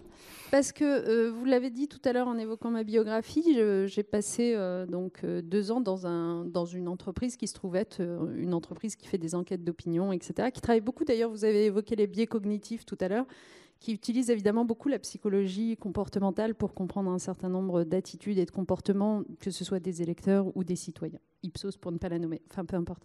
Pourquoi est-ce que je vous dis ça ? Parce que j'ai justement profité de ce passage dans ce monde-là de la recherche pour tester un certain nombre d'intuitions que j'avais, et notamment l'intuition que j'avais en sortant de l'exercice des responsabilités, c'est que honnêtement, sans chercher aucunement à me victimiser, c'est pas du tout mon style, puis je déteste qu'on vous fasse ce reproche-là d'abord, mais j'avais quand même le sentiment d'avoir été particulièrement maltraitée par mes opposants, par mes adversaires, particulièrement. Et j'attribuais ça notamment au fait d'être une femme. Il y avait aussi d'autres raisons, hein, on les a évoquées tout à l'heure, mais je trouvais qu'il y avait un sujet femme quand même, dans un monde qu'on dit pourtant paritaire politiquement, etc. Et du coup, j'en ai profité pour tester cette hypothèse-là. Alors, en l'occurrence, c'était au moment des élections américaines. Donc, voilà, on a mené une grande enquête pour voir sur les réseaux sociaux comment est-ce que les candidates au Congrès américain étaient traitées par rapport aux candidats. Enfin, voilà, donc on prenait par exemple les démocrates et puis on comparait. Mais je vous le dis, ça n'a rien à voir. J'ai été totalement confortée dans l'intuition qui était la mienne, c'est que les femmes s'en prennent mais 1 million de fois plus plein la gueule sur les réseaux sociaux, dans la violence. Donc elles ont le cuir plus épais encore. Donc en fait, le sujet, c'est peut-être pas tant est-ce qu'à la base on a le cuir plus épais ou le cuir plus fin. C'est juste que, en fait, c'est particulièrement insupportable. Et honnêtement, il faut qu'on en prenne conscience de ce que je suis en train de dire, parce que ça vaut pour toutes les femmes qui se retrouvent en situation de personnage public. C'est-à-dire, là, on parle des politiques, mais on pourrait parler des journalistes. Et il ne vous a pas échappé ce super documentaire dont le nom ne va pas me revenir, mais qui a été fait par des journalistes pour dénoncer le fait qu'on les traite de salopes. Il doit y avoir le mot salope. Marie Portolano sur Canal+, je ne suis pas une salope. Je ne suis pas une salope. Oui, je suis une journaliste, je ne suis pas une salope. Je suis une journaliste, je ne suis pas une salope. C'est le nom du documentaire pour celles et ceux qui ne l'auraient pas vu. Je vous le recommande parce qu'il est juste... Moi, ça m'a fait un choc quand je l'ai vu parce que je me suis dit « Ah, mais il n'y a pas que les femmes politiques, en fait. Il y a aussi les journalistes. Il y a aussi les femmes dites de la société civile qui prennent des engagements qui sont activistes. » Rassurez-vous, dans l'université aussi. Sans doute. En tout cas, la violence qui s'abat sur toute femme qui prend des positions publiques est telle que ça conduit à quoi ? Et c'est là que ça doit nous interroger. Ça conduit quand même beaucoup d'entre elles à trouver ça tellement insupportable qu'elles se retirent. Alors, on a évoqué la vie politique où finalement, bon, c'est plutôt équilibrant, honnêtement, de faire un peu autre chose que de la politique. Moi, je m'en plains pas du tout. Mais quand des femmes se mettent à fermer leur compte Twitter parce qu'il est assailli de menaces de viol, de menaces de mort, se retirer des médias parce qu'on n'en peut plus, etc., ça veut dire que c'est la parole des femmes qui recule à chaque fois. Parce que c'était des femmes qui étaient un peu plus avancées, un peu plus fortes, voilà, qui avaient déjà un peu les codes, qui arrêtent. Alors le temps que d'autres prennent leur place, ben, on perd du temps à chaque fois. Donc moi, je suis trop longue, mais pour répondre à votre question, je vous assure que l'expérience d'une femme et l'expérience d'un homme aujourd'hui en politique n'a rien à voir, et c'est un vrai sujet. Mais alors, à l'inverse, ce que j'ai observé, alors là, je vais faire le psychiatre, mais il me semble que quand un homme perd, il fait beaucoup plus facilement des états dépressifs que les femmes. Je vais prendre un exemple connu quand même, Giscard. Il laisse sa chaise toute seule ridicule et fait une énorme dépression après. Et avec le discours dont vous parliez, c'est des cons, ils ne m'ont pas compris, le peuple ne m'a pas compris. Et là, on voit qu'un des hommes les plus intelligents de sa génération, là, était complètement con sur cette histoire-là. Et d'ailleurs, on voit bien, il était jeune, il était beau, il était riche, il avait, je ne sais plus combien, 60% d'opinion favorable quand il est arrivé au pouvoir, et son arrogance était telle qu'il a chuté, il a dévissé, chassant en Afrique, les diamants de Bokassa, etc. Il n'a jamais su gérer parce qu'il était au-dessus de tout ça. Et donc on voit qu'effectivement, il n'y a aucune corrélation entre le QI et la connerie. On voit bien, par exemple, pour être dans un exemple plus ancien, Hannibal, le général carthaginois. Il a fait un truc incroyable. Il a traversé l'Espagne avec ses éléphants. Il est arrivé, il a fait la bataille de Cannes, il a mis une pile aux Romains. Il traverse les Alpes avec ses éléphants dans la neige. Il arrive à Rome, et au lieu de fondre sur Rome, il aurait été le maître du monde. Il va à Capoue et il fait la fête. Pendant tout l'hiver, les Romains se réorganisent et lui mettent une raclée. Les délices de Capoue. Et si Hannibal n'avait pas fait cette connerie, on parlerait tous carthaginois, on serait tous des Phéniciens. Donc c'est une connerie qui a changé le monde. Jean-Vincent, un dernier mot, puis après on va donner la parole à la salle. La thèse sur Hannibal, c'est aussi de dire qu'il n'avait pas l'hubris des Romains et qu'il n'avait pas l'intention d'envahir Rome. Ouais, mais alors là, il a déconné de ne pas être con. Bon, j'aurais énormément d'autres questions à vous poser, évidemment, mais je me tais parce qu'on va vous donner la parole pendant une vingtaine de minutes. Donc, ne vous gênez pas pour interroger nos invités. C'est à vous. Qui veut parler ? Alors, c'est une question sans doute conne, mais... Ce ne sera pas la première. Question pour le professeur Lemoine, je pense, pour un scientifique. Est-ce que la connerie a un rapport avec le fait d'être incapable de comprendre le contexte ? Moi, la connerie, ce qui m'évoque la connerie, c'est une mouche derrière une vitre. La vitre est ouverte à côté et la mouche s'obstine à rentrer dans la vitre pendant des heures, alors que les vitres existent depuis des siècles et que peut-être l'évolution aurait dû faire comprendre à la mouche qu'on ne peut pas traverser une vitre. Est-ce que c'est parce qu'il n'a pas adapté La connerie, c'est le manque d'adaptation et de compréhension du contexte. Voilà, c'est tout. Alors, en fait, vous posez la question de quelle est la structure psychiatrique du con. Est-ce que tous les cons sont des bipolaires, des schizophrènes, des autistes, etc. C'est une question impossible, parce qu'en fait, ça ne correspond pas à une pathologie spéciale. Celle dont vous parlez, on va dire, c'est un petit peu celle de Donald Trump. Il ne tient pas compte du contexte, il reste campé sur sa position. Et là, on a envie quand même, en tant que psychiatre, de l'apparenter à une certaine forme d'autisme. Peut-être Asperger, s'il est très intelligent, mais j'en suis même pas totalement sûr. On sait par ailleurs qu'un de ses fils est traité pour autisme. Donc je pense que...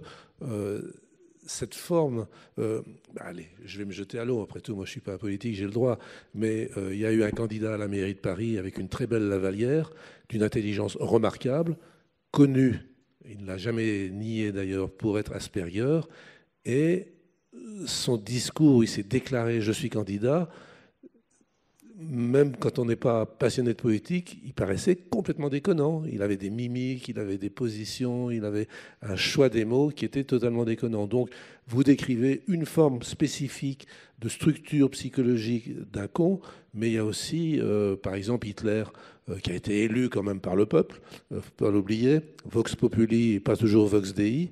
Hitler était un paranoïaque. Il était un paranoïaque, délirant, ce qu'on appelle un idéaliste passionné. Et ça, la paranoïa est certainement une des grandes sources de conneries, surtout que la paranoïa prédispose à prendre le pouvoir.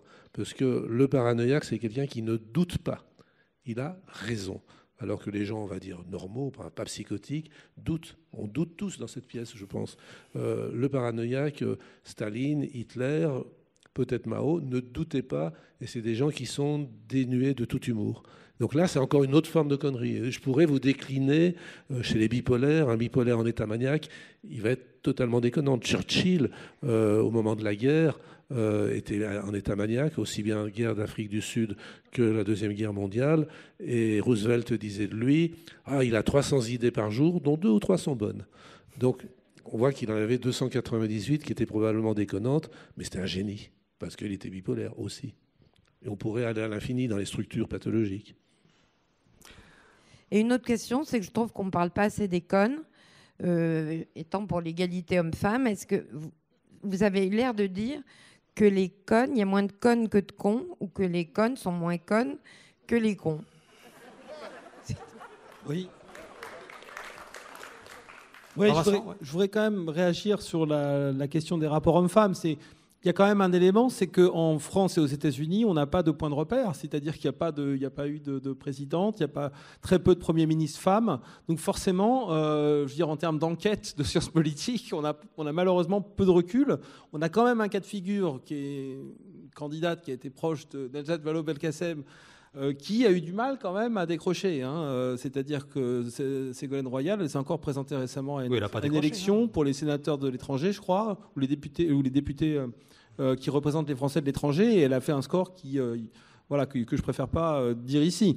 Donc, c'est la tendance. Peut-être qu'il y a des qualités propres aux femmes en politique, ça je veux bien l'admettre. Mais si on prend un certain nombre d'exemples, donc Ségolène Royal, ou même quelqu'un qui quitte le pouvoir après 5 mandats, qui est Angela Merkel, ça fait partie des gens qui veulent le pouvoir et qui l'ont gardé, et avec une tendance quand même. Donc je pense qu'une des raisons pour lesquelles les femmes, on leur attribue aussi des qualités, c'est de ce point de vue-là, c'est que tout simplement, et c'est un élément aussi de notre société patriarcale, c'est qu'on ne leur a pas laissé la chance de gouverner, et on n'a pas donné en France, en tout cas, la confiance à une femme sur le plan politique, et encore moins aux États-Unis.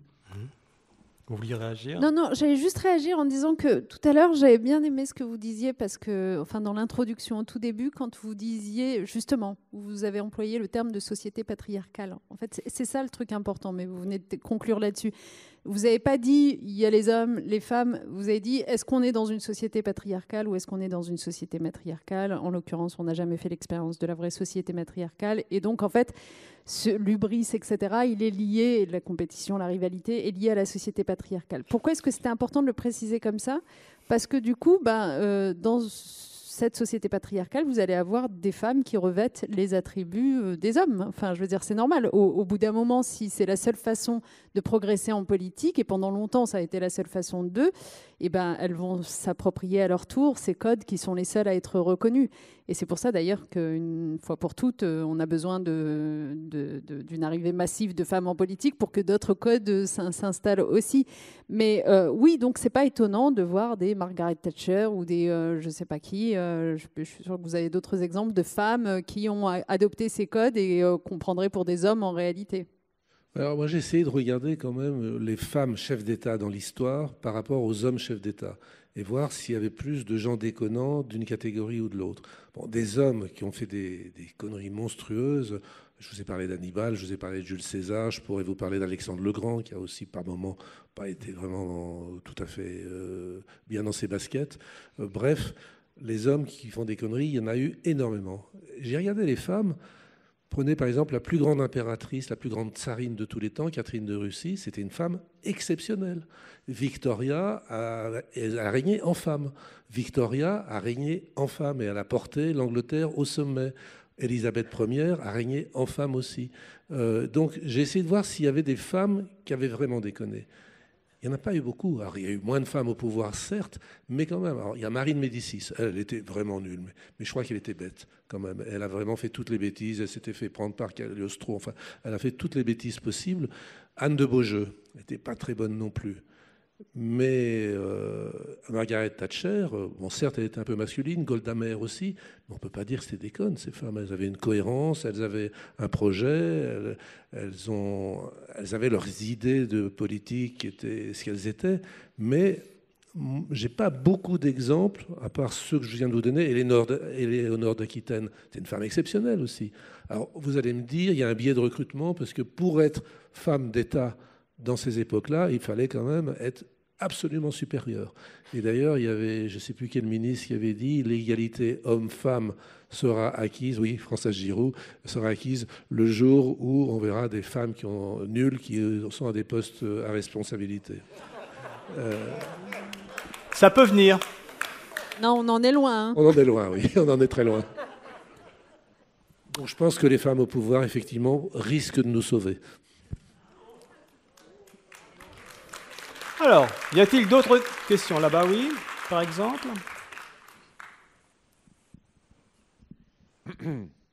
Alors, je voudrais savoir si vous pensez qu'il faut réguler les réseaux sociaux pour éviter la propagation de la connerie. Et face à cette crise de la médiation, hein, c'était Jean Vincent qui disait ça, comment éduquer les citoyens? C'est les questions les plus faciles. Hein, merci. Anne, j'en avais une autre, c'est savoir si c'était une connerie que Najat se représente politiquement pour la prochaine présidentielle, mais je ne la pose pas. Vous êtes candidate? On aurait un scoop? Non. Je ne l'annoncerai pas dans un festival consacré à la connerie, excusez-moi, mais le souci de la décence. Vous feriez le buzz. Ça aurait du panache.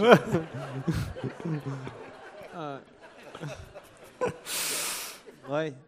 La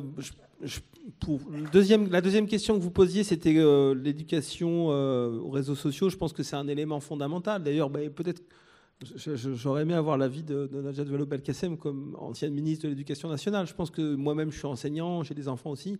Je pense que c'est des outils qu'on maîtrise mal et sur lesquels il y a peut-être deux types de mesures à envisager. D'une part, l'interdiction avant un certain âge. Vous savez que ça a été proposé récemment par un observateur qui a dit qu'il fallait interdire Facebook, TikTok, etc. avant, je crois, 12 ans. À mon avis, c'est parce que c'était des drogues et que ça pouvait avoir des effets extrêmement dangereux avant un certain âge. Donc, moi, je dois dire que c'est un débat qui doit être ouvert, hein, très sincèrement. Je suis plutôt libéral du point de vue des mœurs, mais l'interdiction ici peut-être peut s'imposer. Mais surtout l'éducation, c'est-à-dire que fondamentalement, c'est des outils que les enfants ou les adolescents ne maîtrisent pas complètement. Donc ça implique aussi, et qui n'ont pas nécessairement que de mauvais effets. qui tiennent peut-être à des pratiques qui ne sont pas effectivement régulées, ou en tout cas sur lesquelles il n'y a pas d'éducation. Ensuite, moi j'aurais tendance à dire mais c'est pas une solution, hein, mais c'est plus à titre personnel que la meilleure façon de ne pas être victime des réseaux sociaux, c'est d'en sortir. Mais c'est pas forcément la bonne solution. Moi personnellement, je suis pas sur Twitter, je suis très peu sur Facebook, etc. J'ai horreur de ces trucs-là, donc je suis pas forcément la meilleure personne pour m'exprimer là-dessus.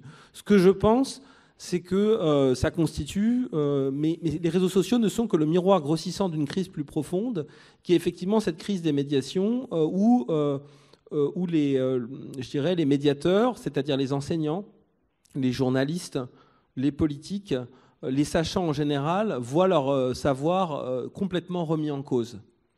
Et c'est vrai que moi, il m'arrive que certains étudiants vérifient ce que je dis, parfois pendant le cours, etc. Bon, j'arrive plutôt bien à gérer ces choses-là, mais je dirais que c'est quand même un problème quand on a des citoyens qui vont, à un moment donné, remettre en cause le travail de longue haleine qui est mené par les scientifiques.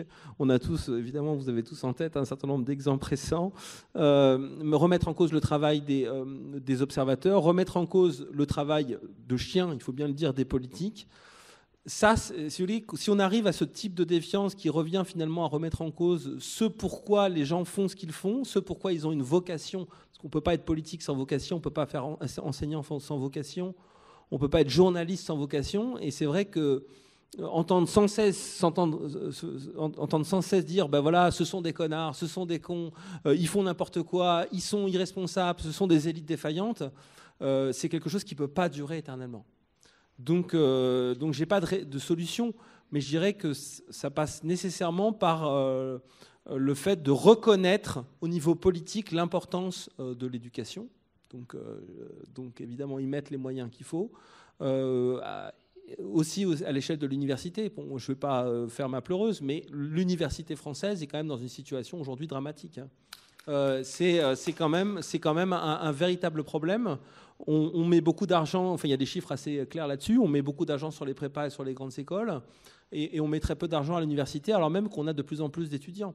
Cette année, on s'est retrouvé face à des étudiants qui étaient tout simplement rejetés du système universitaire parce qu'on repousse sans cesse le moment de la sélection, et qu'en master, aujourd'hui, vous avez peut-être des enfants dans cette situation. Moi, j'ai dû dire à énormément de mes étudiants qu'ils n'avaient pas de place à l'université.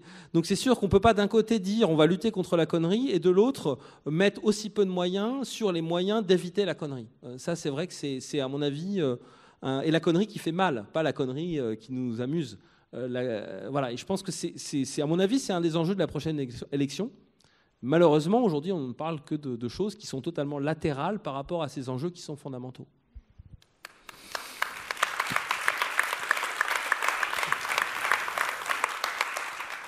D'autres questions peut-être ?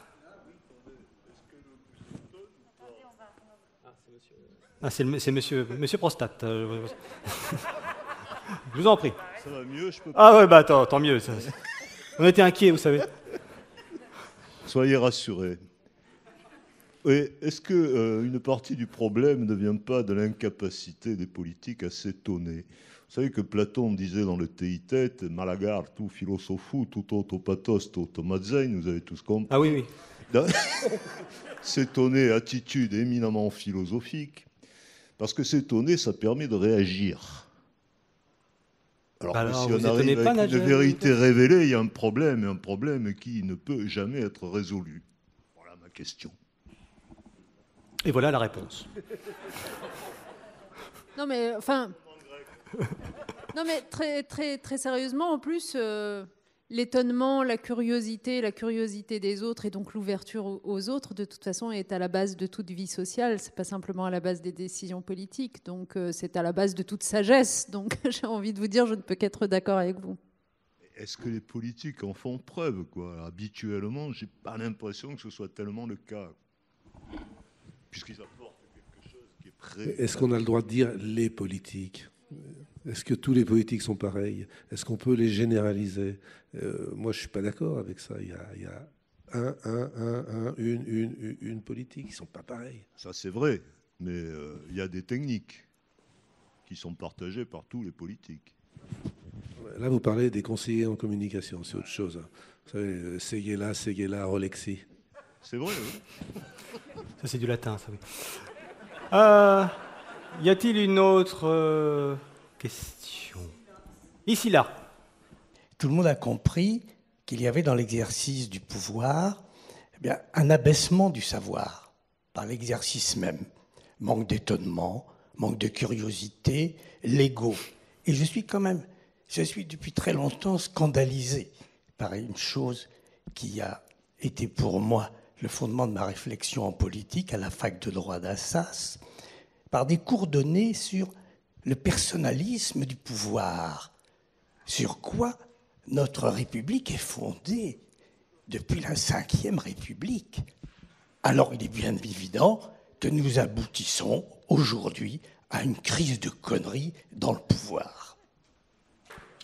Bon, comme monsieur a été étudiant à Paris 2 et que je vais répondre, mais justement, l'idée de Platon, c'est l'idée du roi philosophe, c'est-à-dire celui qui a les meilleures idées, qui est le plus intelligent, qui a la théorie la plus aboutie, c'est celui qui est le plus à même de gouverner. Ça donne pas forcément des choses qui sont ni très démocratiques, ni très efficaces. C'est-à-dire qu'il y a quand même un savoir-faire spécifique du politique et qui n'est pas l'étonnement, je dirais, du philosophe. Et il y a deux mondes qui sont quand même assez différents, qui doivent se parler davantage, qui se parlent très peu en France, c'est vrai. Et je ne suis pas sûr qu'il y ait beaucoup d'exemples de femmes ou d'hommes politiques qui, par exemple, dirigent des collections de livres de sciences humaines. De ce point de vue-là, je pense que vous êtes une exception. Parce que ce dialogue entre politique et, je dirais, universitaires, disons chercheurs, est en France un peu difficile pour tout un tas de raisons liées notamment à la faiblesse des universités dont je parlais. Mais il me semble quand même qu'il est bon qu'il y ait une distinction entre ceux qui étudient, qui essaient d'avoir une approche la plus scientifique, clinique possible des phénomènes politiques, et ceux qui agissent. Bien sûr, les uns se nourrissent des autres, et c'est tant mieux, mais faire de la politique, c'est une vocation et c'est un métier. Hein, le fameux texte de Weber, la vocation de savant, la vocation de politique. Ça a du sens. Et je crois que ce serait une erreur de penser qu'on serait moins con si on mettait, entre guillemets, les idées ou ceux qui sont des philosophes au pouvoir. Le philosophe, c'est aussi celui qui s'étonne et qui garde sa puissance critique. Et il ne peut pas garder sa puissance critique s'il gouverne. Et en ce sens, il y a un moment de la conférence qui m'a beaucoup intéressé, c'est quand Nadja Vallaud-Belkacem nous a dit qu'en effet, dans des crises de pouvoir, quand une équipe au pouvoir se remettait en question, brusquement on trouvait des solutions que les combats d'ego auraient interdit. Autrement, et merci Nadja Belkacem d'avoir fait cette remarque et de nous avoir laissé cette espérance en politique. Oui, parce que moi, ce que je voudrais dire, c'est que je réfute l'idée qu'il y a une crise des politiques en ce moment. Je me passionne pour l'histoire. Moi, je trouve qu'il y a une très bonne stabilité, finalement. Il y a autant de gens exceptionnels que de gens cons en politique, depuis la plus haute antiquité jusqu'aujourd'hui. Je ne trouve pas que nos politiques déconnent plus que ceux d'avant. Si vous prenez le président Deschanel, c'était moyen quand même. Oui, mais enfin, si vous prenez Habib Delon, qui avait quand même plus malin. Enfin, bref, on a toujours eu des cons, et on a toujours eu des gens remarquables, aujourd'hui comme avant, et je pense que globalement, il y a une bonne stabilité, il y a un pourcentage de cons qui est très stable. Ben voilà les Français. Voilà une note d'espérance. Nous allons terminer dans la joie et la bonne humeur grâce à Patrick Lemoine. Il faut qu'on rende les clés, désolé. Ça pourrait continuer très longtemps, mais la semaine de la connerie ne fait que commencer, et la connerie aussi. Merci Najat Vallaud-Belkacem, Patrick Lemoine, Jean-Vincent Linde, bonne soirée. Merci.